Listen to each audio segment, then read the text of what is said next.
Salah satu dari 10 pedang legendaris Ouyezi, pedang Yuhang, kini tergeletak di toko barang bekas selama 100 tahun tanpa ada yang meliriknya. Semua orang menganggapnya hanya pedang besi berkarat. Hanya seorang pria yang menatapnya dengan mata berbinar-binar. Tanpa pikir panjang, ia mentransfer 1 miliar ke rekening Pandai Besi. Tindakannya yang luar biasa membuat Pandai Besi tercengang tak bisa berkata-kata. Namun, sebelum ini, pria itu adalah dewa pelindung bagi semua makhluk hidup. Tetapi umat manusia mengkhianati dewa yang melindungi dunia. Mereka bahkan rela bersekutu dengan dewa-dewa musuh, mengorbankan hidup mereka sendiri, hanya untuk menghakimi kematian sang dewa. Karena pemuda itu adalah dewa kehancuran pertama dan terakhir di dunia. Saat dia menjadi dewa, dia diberi gelar Raja Para Dewa. Sendirian, dia membantai puluhan ribu dewa kuat. Kekuatannya yang luar biasa membuat para dewa iri dan cemburu. Mereka bersatu dengan pengadilan penghakiman untuk menjatuhkan hukuman mati kepada dewa kehancuran. Namun, yang tidak mereka duga, Changsan secara ajaib selamat. Namun, Changsan merasa bingung, karena dia yakin dirinya sudah mati. Lebih tepatnya, jiwanya telah hancur. Kemudian, Changsan memanggil panel sistemnya. Benar saja, sistem tidak berfungsi. Satu-satunya hal yang pasti sekarang, kedudukan, tahta, dan kepercayaan Changsan sebagai dewa telah diturunkan secara paksa. Bahkan kekuatan dan keilahiannya telah dihapus. Tapi mengapa hanya pikirannya yang utuh? Saat dia berpikir, suara ledakan keras terdengar dari permukaan danau yang luas. Changsan menoleh. Terlihat seorang pria berpakaian hitam dengan ekspresi serius berdiri di haluan kapal. Pria itu mulai menceritakan semua pengalaman masa lalu Changsan. Ketika pria itu menyebutkan tentang penghakiman para dewa, Changsan tidak ragu lagi. Dengan kecepatan tinggi, dia mendekati pria itu, dan mengulurkan tangan untuk menangkapnya. Untungnya, pria berpakaian hitam itu bereaksi cepat. Dia terbang ke udara dan menghunus pedangnya. Meskipun pedang itu akan mengenai tubuh Changsan, dia tetap mengayunkan tinjunya. Pedang yang dingin dan tinju yang panas bertabrakan. Permukaan danau bergejolak karena kekuatan yang dahsyat. Ketakutan terlihat di mata pria berpakaian hitam itu. Memanfaatkan kekuatan lawan, dia mundur dengan cepat. Kemudian, dia memukul air danau untuk menghalangi pandangan Changsan. Dia menatap kejadian di depannya dengan tak percaya. Meskipun Changsan telah kehilangan keilahian dan kekuatannya, dia tetap bukan tandingan Changsan. Saat Changsan hendak mengakhiri pertarungan, sebuah kubus misterius berwarna emas tiba-tiba muncul di udara. Seketika, kubus itu menekan Changsan yang hendak mengamuk. Itu adalah perangkat penekan dewa. Seberapa kuat pun seorang dewa, alat itu akan melemahkan mereka menjadi makhluk yang lebih lemah dari slime. Pria berpakaian hitam itu kembali tenang. Perkenalkan, aku adalah malaikat maut tertinggi dari dunia bawah. Ini adalah sungai kematian, dunia setelah kematian. Changsan mengerutkan kening. Setahuku, dewa yang jiwanya hancur tidak memiliki kehidupan setelah kematian. Tapi kau berbeda. Jika kau ingin tahu detailnya, dengarkan aku di perjalanan. Setiap orang memiliki kehidupannya sendiri. Kehidupan dan takdir mereka dicatat dalam buku kehidupan dan kematian. Tapi suatu hari, sebagian besar isi buku kehidupan dan kematian hilang. Dan bagian yang hilang itu adalah tempatmu menjadi dewa. Arkadia, kau telah membuat kekacauan di sana. Namun untuk membawamu kembali, dunia bawah telah mengorbankan banyak hal. Mendengar itu, Changsan terdiam. Mengapa kau melakukan ini? Bukankah lebih baik bagi dunia bawah jika jiwaku dihancurkan saja? Mendengar itu, sebuah ekspresi bangga muncul di wajah Yor. Karena itu adalah perintah Raja Dunia Bawah. Tak lama kemudian, mereka tiba di tepi kota dunia bawah. Yor memimpin Changsan ke gerbang, lalu dengan hormat melaporkan, Komandan tingkat 1. Yor, dengan izin Anda, telah berhasil mengawal dewa kehancuran ke tempat ini. Begitu kata-katanya selesai, gerbang yang tertutup rapat tiba-tiba terbuka. Aura hitam yang kuat tiba-tiba keluar dari dalam gerbang. Masuk, tekanan kuat menerpa. Changsan merasakan mata yang tersembunyi di balik ruang. Hasrat haus darah untuk bertarung muncul dalam dirinya. Ini sangat menarik. Setelah memasuki gerbang, di atas tahta duduklah Raja Dunia Bawah, Thanatos. Raja Dunia Bawah berkata dengan nada main-main. Sejak kau menyeberang ke Arkadia, kau bertarung seperti orang gila tanpa henti. Apakah itu alasanmu menjadi dewa kehancuran? Namun, percakapan yang membosankan itu membuat Changsan jengkel. Dia bertanya dengan tatapan tajam. Apa sebenarnya yang kau inginkan? Mendengar itu, Raja Dunia Bawah mengubah sikap main-mainnya. Aku ingin kau membawa rantai jiwa ke dunia manusia, dan menjadikan para dewa yang melanggar sumpah sebagai budak dunia bawah. Dan aku akan mengirimmu kembali ke tempatmu seharusnya berada. Setelah berkata demikian, Raja Dunia Bawah melambaikan tangannya. Sebuah planet biru muncul di hadapan Changsan. Dia menunjukkan kerinduan yang telah lama hilang. Ini adalah kampung halamannya. Lalu Raja Dunia Bawah menyeringai. Perhatikan baik-baik, apa yang akan terjadi nanti akan membuatmu pusing. Kemudian bumi mulai membesar, sampai dia bisa melihat setiap orang di jalan. Dan pemuda mabuk di depannya adalah dirinya sendiri. Setelah sadar, Changsan bertanya dengan bingung, Apa alasanmu memberiku kesempatan ini? Karena mereka melanggar sumpah. Mereka memanfaatkan celah dalam sumpah untuk mencoba mencampuri urusan manusia. Itulah juga alasanmu bisa menyeberang ke dunia bawah di kehidupan sebelumnya. Tapi dunia bawah tidak bisa mencampuri urusan dunia manusia. Jika kau mau menjadi anjing pemburu, setelah pekerjaanmu selesai, aku akan melepaskan rantai jiwamu dan memberimu kehidupan baru. Mendengar itu, Changsan tersenyum mengejek. Dia tidak lagi memiliki keinginan untuk hidup. Jangan terburu-buru menolak. Jika kau melakukannya dengan sempurna, aku akan memberimu hadiah lain. Yurisdiksi. Mendengar itu, hati Changsan terkejut. Kau yakin bisa memberikan yurisdiksi tanpa melanggar sumpah? Tentu saja, sumpah itu sendiri adalah sebuah gembok. Kau juga bisa menyebutnya sebagai anugerah raja. Jadi, apa rencanamu? Changsan tersenyum serakah mendengarnya. Jika kau memberiku ini, tidak ada alasan bagiku untuk menolak. Raja Iblis segera memanggil gulungan kontrak. Jadi, kesepakatannya telah dibuat. Dengarkan, para dewa kematian. Bukalah gerbang kembali ke dunia fana sekarang juga. Saat gerbang perlahan terbuka, Changsan melompat ke udara menuju rumahnya. Dia merasakan aura kampung halamannya. Ketika dia membuka matanya lagi, dia telah kembali ke kampung halamannya yang dirindukan, bumi. Setelah beristirahat sejenak, Changsan tiba-tiba melompat dari tanah. Dia mengingat pesan Raja Iblis sebelum reinkarnasinya. Untuk memastikan reinkarnasi berjalan lancar, kau akan tiba di bumi. Tapi tidak sepenuhnya bumi. Satu-satunya tempat untuk menghindari perhatian dewa dunia lain adalah penjara bawah tanah. Dan ini adalah penjara bawah tanah sementara, hutan mewah. Saat itu, suara sistem berbunyi. Tema misi, eksplorasi. Kalian harus mengalahkan monster yang berkeliaran di berbagai area penjara bawah tanah dan mencapai puncak gunung di seberang sana. Untuk membantu peserta menyelesaikan misi, semua orang akan diberikan ransel, bilah status, dan bilah kemampuan. Semoga beruntung semuanya. Area pertama akan segera dibuka. Begitu suara itu menghilang, saat semua orang masih bingung, Changsan langsung berlari tanpa ragu. Tapi dia belum berlari jauh. Sudah kehabisan napas. Ini membuatnya sedikit frustrasi. Dewa kehancuran di masa lalu kini menjadi lemah. Jadi Changsan berhenti dan membuka bilah sistem. Meskipun semuanya dipertahankan setelah reinkarnasi, benar-benar tidak dapat digunakan. Melihat ini, Changsan tidak berpikir panjang lagi, dan beralih mencari kemampuan khusus yang dijanjikan Raja Iblis. Tetapi tidak peduli bagaimana dia melihat bilah sistem, dia tidak dapat menemukannya. Saat itu, suara sistem berbunyi lagi. Pembaruan sistem selesai. Tampilan bilah sistem kemudian berubah. Panel tanda tanya yang berantakan sebelumnya telah menghilang. Sebagai gantinya, ada atribut tingkat rendah yang ringkas. Satu-satunya perbedaan adalah dia memiliki dua kemampuan khusus, rampas jiwa dan pedang hukuman. Rampas jiwa dapat menyegel jiwa orang mati ke dalam ransel pengguna, dan membakarnya dengan api penyucian untuk mengekstrak kemampuan mereka. Dan sebagai bagian dari kemampuan Raja Iblis, kemampuan paling istimewanya adalah setiap kali mengalahkan monster dan merampas jiwanya, tidak hanya mendapatkan poin pengalaman tingkat tinggi, tetapi juga memulihkan stamina dan menyembuhkan luka. Ini secara efektif mencegah kelelahan dan akumulasi luka saat menghadapi banyak musuh. Namun, kemampuan paling mengerikan dari keterampilan ini adalah kemampuan untuk memanggil dan menginterogasi jiwa musuh untuk tujuan interogasi. Sedangkan keterampilan lainnya, pedang hukuman, dapat dianggap sebagai keterampilan yang paling tak terkalahkan di seluruh alam dewa. Ia dapat merebut sebagian kemampuan dari para pendosa, dan kuasa ilahi merujuk pada kekuatan para dewa. Secara teori, kuasa ilahi yang tak terhitung jumlahnya dapat dikumpulkan. Dengan demikian, seseorang dapat mencapai tingkat kemahatauan dan kemahakuasaan. Melihat ini, Changsan menunjukkan sedikit senyuman. Sepertinya Raja Iblis sangat marah karena dewa dunia lain, sampai-sampai dia menganugerahkan kuasa ilahi semacam ini kepadanya. Namun, saat ini, pedang sumpah belum dapat digunakan secara normal. Karena kondisi penggunaan skill ini terlalu ketat, target penggunaannya haruslah seorang pendosa yang melanggar sumpah. Dan jika kekuatan lawan lebih besar dari penggunanya, bahkan ada kemungkinan terkena serangan balik. Jadi untuk keamanan, Changsan memutuskan untuk menyegel kuasa ilahi ini untuk sementara waktu. Dia akan membukanya nanti setelah kekuatannya mencapai tingkat tertentu. Saat ini, Changsan tiba-tiba berhenti. Seekor monster, ular Black Mamba, tiba-tiba muncul di belakangnya. Ia membuka mulutnya yang besar dan menyerangnya. Cepat, melihat ini, kilatan kegilaan melintas di mata Changsan.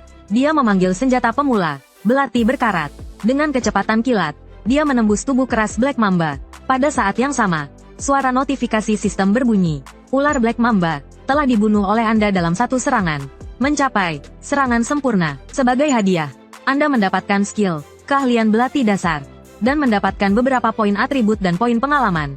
Namun, Changsan meremehkan hadiah ini. Hanya satu hal yang menarik minatnya. Tahta ilahi, musim berburu yang baik, tertarik pada Anda. Karena ruang bawah tanah adalah tempat uji coba yang digunakan para dewa untuk memilih pendeta. Bahkan lebih dari itu, mereka akan memilih seorang rasul untuk mewakili kehendak mereka. Yaitu sejak saat itu, manusia dari awalnya takut dan benci, menjadi kemudian berbondong-bondong. Manusia yang tak terhitung jumlahnya mengorbankan diri seperti ngengat yang tertarik pada api. Namun, 99% orang akan menjadi debu di ruang bawah tanah. Semua akan menjadi debu kuning di dalam ruang bawah tanah. Karena bagi dewa dan bintang yang arogan, hidup manusia yang singkat ini hanyalah camilan di waktu santai mereka. Apalagi hanya segelintir anak terpilih yang bisa mencapai garis kelulusan. Kecuali ada yang menunjukkan bakat luar biasa dalam misi. Saat itu, mata Changsan menyiratkan sedikit keterkejutan. Tak disangka dia mendapatkan jackpot. Musim berburu yang bagus ternyata bernama asli Pabilsak. Dia adalah dewa perang yang mahir berburu dengan berbagai senjata. Namun alasan Changsan merasa senang bukan karena dia, melainkan karena ibu Pabilsak adalah naga jahat kuno, Tiamat. Sebagai salah satu mitos tertua dari Babilonia kuno, kekuatan Tiamat tak diragukan lagi. Dia bahkan mungkin mampu menandingi Raja Dewa, Zeus. Menarik perhatian tokoh besar seperti itu, menunjukkan bahwa dia sangat terkesan dengan kemampuan pedang pendek Changsan. Di saat yang sama, sistem memberikan notifikasi lagi. Tahta Dewa musim berburu yang bagus penasaran dengan teknik berburu apa yang akan Anda tunjukkan selanjutnya. Mendengar ini, Changsan menunjukkan kepercayaan diri yang tak tertandingi. Aku akan membuatmu melihat apa itu berburu sejati. Adegan berganti. Changsan sendirian memasuki hutan penuh gas beracun. Orang biasa yang masuk tanpa persiapan akan segera menjadi santapan monster. Jika ingin membuat musim berburu yang bagus melihat pesona berbeda, maka akan kutunjukkan padanya apa artinya berburu. Dengan gaya seorang pawang ular, akan kubuat dia melihat apa itu berburu. Saat itu juga, dua ular Black Mamba tiba-tiba muncul di belakang Changsan. Seperti busur yang terlepas, mereka menyerang Changsan dengan kecepatan tinggi. Namun, Changsan lebih cepat. Dalam sekejap, ia menghunus belatinya dan melompat ke depan monster itu. Dalam sekejap mata, bilah dingin itu membelah Black Mamba menjadi dua. Saat ini, Changsan seperti malaikat maut yang turun. Tanpa ampun, ia membantai Black Mamba di hutan. Black Mamba bahkan ketakutan hingga menganggap Changsan sebagai predator alami mereka. Setiap gerakannya membuat mereka takut. Namun, Changsan tidak berniat berhenti. Seperti anjing pemburu, ia terus mengejar Black Mamba. Ia terus membantai monster yang tersisa di hutan. Sementara itu, suara sistem berbunyi. Anda telah mendapatkan gelar penakluk Black Mamba. Efek, kekuatan +5. Dan dapat memicu rasa takut pada makhluk berjenis ular. Changsan mulai merasakan sensasi membunuh yang menyenangkan. Ketakutan yang hanya bisa ia rasakan di Arkadia dulu membuatnya sangat senang. Changsan baru berhenti setelah Black Mamba terakhir di hutan terbunuh. Ia akhirnya menghentikan langkahnya. Namun, prestasi gemilangnya ini tidak menarik perhatian para dewa, malah menjadi pertanda kematiannya. Prestasi yang begitu mengesankan membuatnya dengan cepat menarik perhatian para dewa. Maka, Changsan memanfaatkan momentum ini dan mengalihkan targetnya ke Raja Black Mamba. Black Mamba berdarah. Perlu diketahui, untuk seorang pemula di bawah level 10, mengalahkan monster tingkat penguasa adalah hal yang mustahil. Tapi jika Changsan bisa mengalahkannya sendirian, itu akan menjadi kesempatan sempurna untuk menarik perhatian dewa yang lebih kuat. Lebih penting lagi, Black Mamba berdarah memiliki taring beracun yang unik, yang bisa memberi Changsan skill tingkat dewa, kebal racun. Dan ini adalah satu-satunya kesempatan untuk mendapatkan kemampuan ini. Memikirkan hal ini, Changsan menggertakkan giginya dengan marah. Dalam perang brutal Ragnarok di kehidupan sebelumnya, alasan utama kekalahannya adalah karena terkena kutukan dan racun paling mematikan di dunia, kutukan Gaia, yang sangat mengurangi kemampuan bertarung dan penghakimannya. Itulah sebabnya dia kalah. Jadi untuk membalas dendam, dia harus mendapatkan taring beracun ini. Namun pada saat itu, pedang besi berkaratnya tiba-tiba hancur karena kehabisan daya tahan. Adegan ini membuatnya hampir kehilangan kesabaran. Kenapa bisa pecah tepat setelah dia menyombongkan diri? Namun, dia segera berpikir bahwa sebuah senjata yang paling buruk bisa bertahan hingga saat ini sudah luar biasa. Namun pada saat itu, tiba-tiba terdengar suara tajam melesat dari langit. Segera setelah itu, sebilah parang tajam menusuk ke tanah, membuat Changsan ketakutan bahwa itu adalah serangan musuh. Namun, dengan pengetahuannya yang luas, dia segera mengenali senjata itu. Itu adalah salah satu artefak suci yang dibuat oleh dewa kuno Tiamat. Taring naga jahat. Hanya dengan aura yang terpancar dari bilahnya, Changsan sudah merasa kagum. Namun, ini juga membuatnya merasa waspada. Karena para dewa tidak pernah dikenal sebagai pihak yang menyelamatkan dari bahaya. Benar saja, dewa, musim berburu yang baik, mengusulkan taruhan. Dia ingin bertaruh dengan Changseon. Jika Changseon kalah, dengan alasan membuang-buang waktunya, nyawanya akan diambil. Sebaliknya, pola sisik naga ini akan menjadi miliknya. Mendengar ini, Chang Seon menghunus pedang besarnya dan menyetujui taruhan tersebut. Jadi, apa yang kalian butuhkan dariku? Mendengar kata-kata ini, sang dewa menyatakan kegembiraannya. Dan dia sangat mengagumi keberanian Chang Seon. Adegan berganti, di zona aman di dalam penjara bawah tanah. Seorang pria kekar menghentikan keributan orang-orang. Dan memperkenalkan dirinya, saya Letnan 2 Park Haesung, pemain rank C dari Komando Dukungan Keamanan Nasional. Mohon ikuti perintah darurat, dan ikuti instruksi saya. Awalnya, orang-orang tidak percaya, sampai mereka memastikan keaslian identitas Park Haesung. Barulah mereka menghela napas lega. Untungnya, kita punya seorang pemain di sini. Kalau tidak, tak seorang pun yang bisa keluar hidup-hidup dari penjara bawah tanah sesulit ini. Lalu seseorang tiba-tiba bertanya, bagaimana dengan orang yang langsung bergegas keluar begitu misi penjara bawah tanah muncul?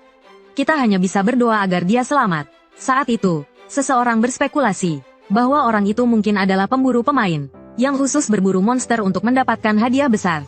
Mendengar itu, si rambut pirang terkekeh. Mungkin orang itu lebih kaya daripada kita semua di sini. Saat yang lain bingung bagaimana dia tahu, si rambut pirang dengan percaya diri menyatakan bahwa dia adalah Tyrant, pemimpin band ST. Dengan wajah tampan dan kepribadian yang buruk, dia cukup terkenal di dunia hiburan. Dia juga membintangi banyak iklan. Ada juga rumor bahwa dia sendiri adalah anak orang kaya. Dan menurut media, sejak pensiun, dia kecanduan alkohol. Tidak ada di dunia ini yang bisa membangkitkan keinginannya. Mungkin dia mengambil risiko seperti ini karena dia bosan hidup. Begitu dia selesai bicara, sistem mengirimkan serangkaian notifikasi. Di tengah keterkejutan semua orang, semua ular Black Mamba di penjara bawah tanah telah dimusnahkan. Sebelum mereka sempat bereaksi, cacing berwarna telah dimusnahkan. Gagak biru telah dimusnahkan. Pemain Lee Chang Seon sedang membantai habis-habisan. Notifikasi sistem yang dingin membuat Park Haesung merinding. Dia belum pernah mendengar ada orang seberani ini di negaranya. Tanpa berlebihan, prestasi yang ditunjukkan Chang Seon saat ini hanya mungkin dilakukan oleh dewa dalam legenda. Sementara itu, Chang Seon dengan bebas menggunakan skill rampas jiwa. Dan alasan dia berani melakukan ini di bawah pengawasan dewa adalah karena dia yakin tidak ada dewa yang ada yang bisa mengetahui sistem bakat miliknya. Lagi pula, siapa sangka, seorang pemula yang baru memasuki penjara bawah tanah. Sebenarnya, dia adalah orang yang menerima perlindungan dari Dewa Kematian. Setelah menyerap semua jiwa dan memulihkan staminanya, sistem mengeluarkan misi mendadak, bukti pemburu. Hal ini membuat Chang San bingung. Setelah sistem menjelaskan, dia mengerti bahwa, karena ketuhanan, musim berburu yang baik, telah stagnan belakangan ini. Untuk mengumpulkan kekuatan kepercayaan, dia sangat perlu melatih rasul dan pendeta. Namun, orang-orang yang dia incar saat ini sudah memiliki bintang pelindung. Sehingga dia terpaksa datang ke area pemula untuk mengamati para pemula. Berkat kekuatan Chang San yang luar biasa, musim berburu yang baik menganggap Anda sebagai kandidat rasul. Jadi, mulai sekarang, silakan gunakan senjata sementara ini, dan kalahkan ular mamba berdarah dalam 24 jam. Mendengar ini, kebingungan di hati Chang San terpecahkan. Saat dia masih menjadi dewa, dia telah mendengar tentang konflik besar antara Tiamat dan Marduk. Dengan semakin besarnya konflik, keduanya telah mencapai titik tidak bisa hidup berdampingan. Meskipun rumor itu masih dipertanyakan, situasi saat ini adalah hal yang baik bagi Chang San. Dia bisa mendapatkan lebih banyak manfaat darinya. Dan senjata ini jelas bukan senjata biasa. Ini terbuat dari gigi Tiamat dan memiliki kepribadian. Namun, Chang San yang tamak menginginkan lebih dari itu. Dia kemudian mengangkat kepalanya dan menambahkan taruhan kepada musim berburu yang baik. Mulai sekarang, aku akan mengalahkan ular mamba hitam berdarah dalam 30 menit. Begitu dia selesai berbicara, terdengar suara gemerisik daun di hutan. Usulan yang menarik membuat musim berburu yang baik menerimanya dengan senang hati. Namun kemudian dia memperingatkan dengan tajam, jika kamu gagal, aku akan membuatmu lebih buruk daripada mati. Berburu ular mamba hitam berdarah dalam 30 menit. Usulan yang menarik membuat sang dewi menerimanya dengan senang hati. Namun kemudian dia memperingatkan dengan tajam, jika kau gagal, maka aku akan membuatmu lebih buruk daripada mati. Mendengar ini, Chang San segera berlari menuju kedalaman hutan. Namun, sebelum dia bisa melangkah lebih jauh, sebuah tanaman pemakan manusia tiba-tiba muncul dari tanah dan menghalangi jalannya. Namun, ia memiliki kelincahan yang tidak wajar, terus-menerus bergerak di dalam tanah. Bagi pemula, monster semacam ini adalah mimpi buruk, karena mereka memiliki kemampuan generasi yang sangat kuat. Jika tidak bisa dibunuh dalam satu serangan, mereka akan kehabisan stamina dan mati. Akhirnya hanya bisa menyaksikan diri mereka menjadi makanan tanaman pemakan manusia. Sayangnya, yang mereka hadapi adalah Chang San, dewa kehancuran yang terlahir kembali dari neraka. Dia melompat ke udara, menunggu waktu yang tepat untuk menusukkan pisaunya ke tanaman pemakan manusia. Menggunakan berat tubuhnya, dia membuat luka besar pada tanaman itu. Dia kemudian memutar gagang pisaunya. Dan dengan bunyi, krek, kepala tanaman pemakan manusia terpisah dari tubuhnya. Namun, sebelum dia bisa bernapas, lebih banyak monster menyerang dari segala arah. Semua ini tampak agak aneh. Seolah-olah sengaja menghabiskan waktu taruhan. Namun, Changsan tidak terburu-buru. Karena pada saat yang sama di surga, berita tentang taruhan Changsan dengan Sang Dewi menyebar dengan cepat. Naga jahat kuno, Bel Marduk, awalnya agak skeptis. Namun, ketika melihat keterampilan tempur Changsan yang luar biasa, para dewa menjadi penasaran dengannya. Dalam waktu kurang dari 5 menit, lebih dari selusin dewa dan bintang mengalihkan perhatian mereka padanya. Namun, perhatian yang tiba-tiba itu membuat sang pemburu musim gugur kebingungan. Para dewa dan bintang yang tertarik pada Chang Seon segera diperingatkan bahwa dialah kandidat yang pertama kali dipilihnya. Melihat ini, suasana hati Chang Seon langsung membaik. Tidak hanya mencapai efek yang diinginkannya, yaitu mendapatkan perhatian banyak dewa, tetapi juga mencapai satu-satunya pencapaian di area pemula, bakat yang menerobos area pemula. Ini adalah salah satu dari sedikit kesempatan bagi Chang Seon untuk mendapatkan kelas tersembunyi. Dia tidak akan seperti di kehidupan sebelumnya, karena ketidaktahuannya, memilih kelas biasa-biasa saja tanpa bakat. Namun, mendapatkan kelas langka seperti Raja Naga atau Raja Kegelapan di awal permainan. Kemungkinan besar tidak mungkin, dan dalam situasi saat ini, Berserker akan menjadi pilihan terbaik. Meskipun ia akan secara bertahap kehilangan akal sehatnya seiring dengan peningkatan kekuatan serangannya. Chang Seon yakin bisa meniadakan efek samping ini, dan hanya dengan memilih Berserker, ia memiliki kemungkinan untuk menang dalam taruhan ini. Lagi pula, dalam keadaan normal, Black Mamba berdarah adalah monster yang sulit dikalahkan bahkan oleh pemain level 20. Namun, ketika hasil perubahan kelas diumumkan, Chang Seon tercengang. Tidak hanya tidak ada Berserker di daftar perubahan kelas, sebagian besar adalah kelas tingkat rendah yang sangat buruk. Chang Seon sekarang berada dalam dilema. Di belakangnya ada Black Mamba berdarah yang dikenal sebagai pembunuh pemula, dan di depannya ada hitungan mundur kurang dari 6 menit. Untungnya, selalu ada jalan keluar. Ketika dia membalik ke kolom terakhir dari daftar, muncul kelas pemula yang paling merusak, penyihir rune. Dalam hal daya rusak saja, bahkan lebih kuat daripada Berserker yang benar-benar kehilangan akal sehatnya. Meskipun ia akan kekurangan kemampuan pertarungan jarak dekat, pengalaman dari kehidupan sebelumnya cukup untuk menutupinya. Jadi, Chang Seon tidak ragu lagi. Anda telah memilih penyihir rune untuk perubahan kelas pertama Anda. Mendapatkan 5 poin kelincahan dan kecerdasan. Dan atribut baru kecerdasan dan kemauan telah ditambahkan. Mempelajari keterampilan dasar ukiran rune dan pembuatan rune. Selanjutnya, Chang Seon mengalokasikan 55 poin atribut bebas yang telah dikumpulkannya. 30 poin untuk kecerdasan, dan 25 poin untuk kemauan. Namun, pada saat ini, Black Mamba berdarah menemukan Chang Seon yang bersembunyi di balik pohon. Ia menyerangnya dengan kecepatan yang sangat cepat. Namun, Chang Seon lebih cepat. Dia menghindari serangan fatal itu dalam sekejap. Kemudian, dia mengaktifkan skill pembuatan rune. Dalam sekejap, kekuatan sihir mewarnai matanya menjadi biru tua. Lalu dia meletakkan tangannya secara horizontal di atas pedangnya. Dalam cahaya kebingungan para dewa, dia mengiris jarinya. Dengan darah sebagai pemandu, dia mengukir rune di bilah pedangnya. Kemudian, suara sistem berbunyi. Anda telah berhasil mengukir rune ledakan. Pemandangan di depan mata membuat para dewa terkejut. Seorang pemula yang baru memasuki ruang bawah tanah, benar-benar begitu mahir dan teliti dengan tulisan rune. Saat ini, di bawah berkah rune, bilahnya, memancarkan kekuatan sihir seperti gelombang raksasa. Tekanan yang kuat bahkan membuat udara bergetar. Kekuatan sihir Anda telah habis. Sebagai hadiah untuk ukiran rune pertama Anda, rune ledakan akan mengerahkan kekuatan 5 kali lipat selama 1 menit. Dengan raungan keras dari Chang Seon, dia mengangkat pedangnya dan bertarung melawan monster itu. Tabrakan yang dahsyat bahkan memicu gelombang kekuatan sihir di hutan. Bahkan orang-orang yang berada jauh di zona aman dapat melihatnya dengan jelas. Saat ini, Park Hae-sung sangat ketakutan hingga keringat dingin mengucur deras. Sejak tadi, suara ledakan terus terdengar dari hutan. Tapi serangan terakhir ini, jauh lebih keras dari serangan sebelumnya. Bahkan dia yang berada di zona aman, bisa merasakan gelombang energi panas dari ledakan itu. Saat semua orang bingung, sistem tiba-tiba mengeluarkan suara pemberitahuan. Pemain, Lee Chang Seon, sedang menyerang monster boss, ular mamba berdarah. Semua orang tercengang melihat pemandangan di depan mereka, terutama Park Hae-seong, yang juga seorang pemain, terpaku di tempat.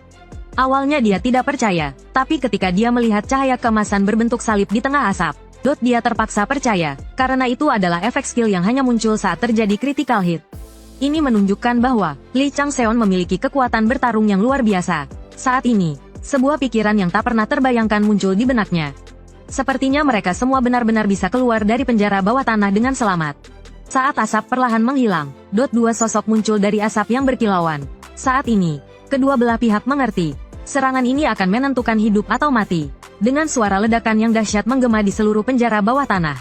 Debu kembali menyelimuti seluruh hutan. Sesaat kemudian, di depan mata semua orang yang tak percaya, Lee Changseon telah berhasil mengalahkan monster bos pertama, ular mamba berdarah. Berhasil membuka area penjara bawah tanah pertama. Papan peringkat penjara bawah tanah telah diperbarui. Peringkat 1, Lee Changseon, poin 4999. Peringkat 2, Park Hae-seong, poin 1. Saat ini, Changseon berdiri tegak di puncak gunung seperti dewa perang. Seperti, Park Hae-seong sekali lagi menyaksikan pemandangan yang tak terlupakan. Kelahiran 10 Raja Manusia baru. Setelah Changseon mengalahkan monster bos ular mamba berdarah, dia dengan kasar melemparkan kepala monster itu ke zona aman. Hanya aura ganas yang tersisa di tubuhnya sudah cukup membuat semua orang gemetar ketakutan. Khawatir Changseon akan mengamuk, dan menyerang mereka juga. Setelah memastikan bahwa pria kekar yang memimpin adalah seorang pemain, Changseon tanpa ragu memberikan perintah kepadanya. Bos level pertama sudah kukalahkan. Sisanya, monster-monster kecil itu, serahkan pada kalian. Mendengar itu, Park Hae-seong segera menawarkan tempat istirahat untuknya. Namun, Changseon tidak peduli. Dia mengangkat kepala monster itu, dan berjalan menuju hutan tanpa menoleh ke belakang. Dia tidak ingin ditonton seperti binatang. Lagi pula, dia memiliki rahasia yang tak terkatakan. Setelah Changseon pergi, semua orang di zona aman menghela nafas lega. Hanya berada di ruang yang sama dengannya. Tekanan yang ditimbulkannya membuat mereka gelisah. Bahkan ada yang menyebut Changseon sebagai iblis. Mendengar itu, pria itu tertawa. Jika dia benar-benar iblis, semua orang di sini pasti sudah mati.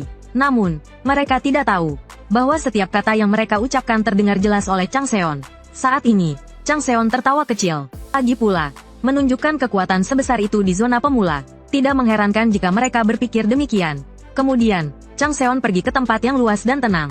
Untuk menghindari gangguan, dia mengukir rune isolasi di tempat itu. Itu bisa secara efektif memblokir gangguan dari monster kecil dan pemain lain.